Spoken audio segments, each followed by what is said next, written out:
and ready for disclosure, specifically in the Gulf of Mexico. Over the Yucatan, yes. Okay. And you have many followers in Europe, but they feel the greatest number of UFOs are happening in America. Why is that? Is it because of the environment or the energy here that it's not suitable for them? No, it's because the United States, more than almost any other country, refuses to accept the reality of UFOs. Therefore, we have to show off more often that we're here.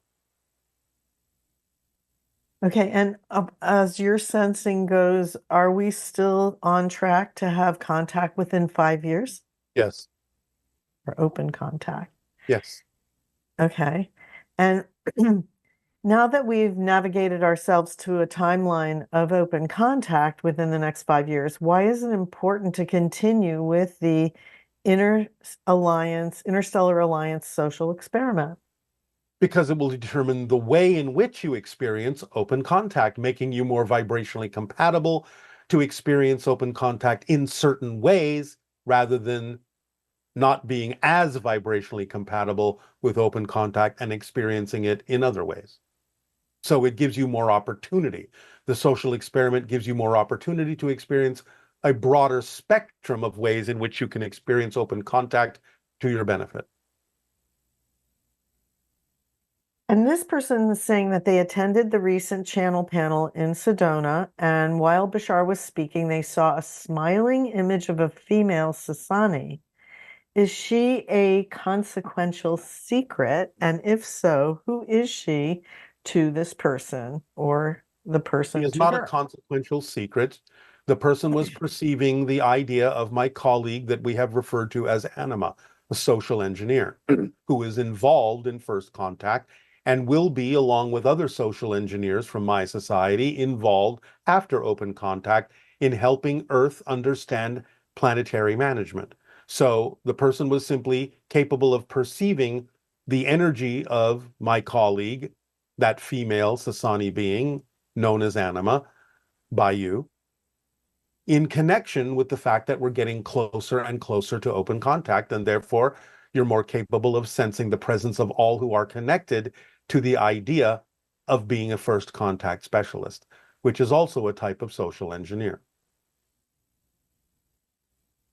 And then also, I think this is going to be the last question. In your recent previous transmission, a viewer asked you how far your ship was above Sedona. And for the first time I've ever heard you answer this question, you answered no comment. Are you allowed to give us more information behind this comment, or are we really that close to open contact? You are very close. That is all I can say at the moment. Okay, maybe there's one more here we can do. Um, I heard a Pleiadian channeling say that they are not ascended beings and are just like us. They make mistakes, experience heartbreak and unrequited love, get impatient, etc. However, when I hear you speak, it seems the Sasani are ascended compared to us and don't make mistakes or get impatient. Is that true? And can you explain this difference and why the Pleiadians would send such a message? That is a misinterpretation to some degree. Yes, Pleiadians can make mistakes in the sense that you understand that term, but they don't relate to them as mistakes. They relate to them in the way that we do, as simply new information that can be applied in given situations. They don't have the idea of unrequited love. They do not experience that in that way. Can they be sad? Yes, they can be, but they don't really experience things in the way that that person is describing. That's a little bit of filtering coming through the human persona. But the idea is they are certainly of a higher vibration than many people on your planet. If you want to say they are ascended because they are on a higher frequency, then certainly you can say that. But they are more similar to you than we are. They are, again, your genetic cousins. They are very much like you in many ways, but they are the fourth density version and therefore are more like what humanity is evolving into as physical beings in a fourth density state. So No, it's not as pronounced as the way that was described in terms of what they experience emotionally, but they are a little bit more like you. They can experience a little bit more of a range of emotions in that sense, something that you can relate to more easily. Yet they are still seemingly, from your perspective, more advanced in their emotional qualities. Okay, and I'm going to slip one more in here. When there is first contact, do we physically need to be where it is physically occurring, or can we somehow be able to experience it telepathically, holographically? And basically, is first contact going to involve hearing communication telepathically as opposed to actually having someone speak to you in your language? For the most part, yes, your people will experience open contact on many different levels in many different ways, regardless of where you are. And generally speaking, again, if you are more vibrationally compatible in certain ways with certain beings who will be present in open contact, you will usually synchronistically find yourself exactly where you need to be to experience it in whatever way is relevant for you. So don't worry about it. You won't miss it if that's what you're concerned about. Okay, that's great. Well, thank you so much, Bashar. We really appreciate all your helpful information. Our deep appreciation to all of you as well.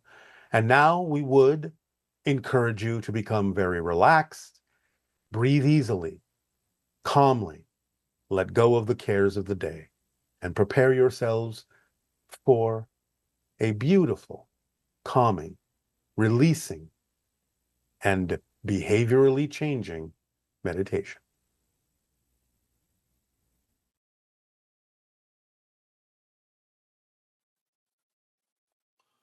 All right, so now we will allow you to allow yourselves to become relaxed, let go of the cares of the day, breathe deeply and easily, and allow yourselves to focus inwardly on the idea of letting go of consequential secrets and feeling the relief and the release, no longer carrying the burden and the weight of that secret, no longer worrying about the idea of exposure, letting the past be the past, taking a deep breath and with open eyes looking to the horizon, to what you call the future, of higher frequency energy, of joy, of love, of light, of freedom, of open contact, changing the behavior, putting it behind you. You know that the rewards that will come to you will be much greater than holding on to whatever it is you think is a benefit of continuing the behavior of a consequential secret. Open up to receive that when you let go of the stress that is in your bodies of holding on to the secret, you open yourself up to the possibility of being able to receive higher vibrations that will be far more rewarding than anything you've ever experienced by continuing the behavior of your secret, which you may think creates beneficial experiences for you, and to some degree might have, but will pale by comparison to the benefits you will receive by freeing yourself and your body of the energetic and physical stresses of carrying the burden of the secret with you. Knowing that you are free in that way, that there are no repercussions for you or anyone else of a negative nature by changing that behavior, that you can move forward freely and even actually experience, in certain ways, even more ability than was allowed in the behavior that you were exhibiting.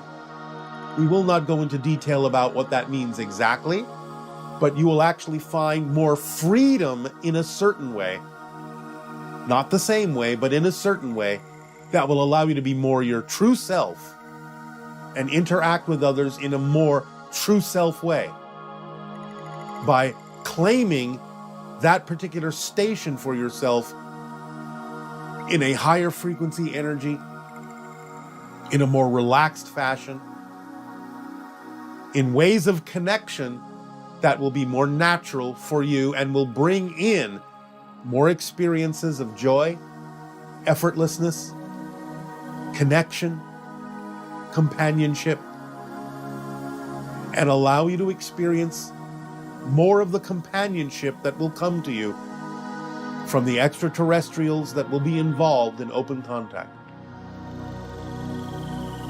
Allow yourself to move forward in a transparent way. Breathe in the feeling of freedom that this will afford you. And breathe out the sigh of release. That you no longer have this weight upon your shoulders. That you can answer honestly to anyone who may ask, no, this is not who I am. I am moving forward. Knowing that they also cannot pursue whether or not you used to behave that way.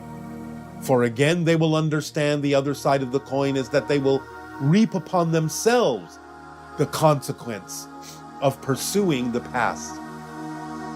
Be free. Step forward. Move forward. Allow your body to relax. Allow it to open up.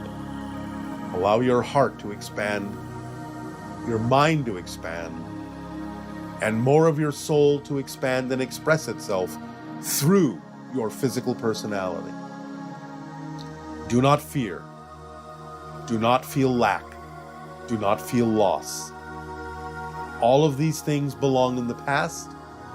They will not travel forward with you if you truly understand how much you will be capable of expanding, how much you will be capable of receiving, how much joy you will be capable of experiencing, and freedom and light and love by no longer exhibiting the behavior that perpetuates the consequential secrets. And as you see in your society, secrets come to light, and the ability and freedom that comes with it that allows you to take new courses, new paths in life, that allows you to feel the connections that you are making and perpetuating along your life path when you congregate in astral form. You have all planned this all out. Now it is time to do so, for these secrets will come out if they continue.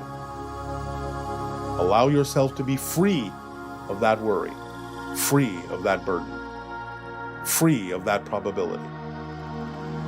Unshackle yourself. Be free.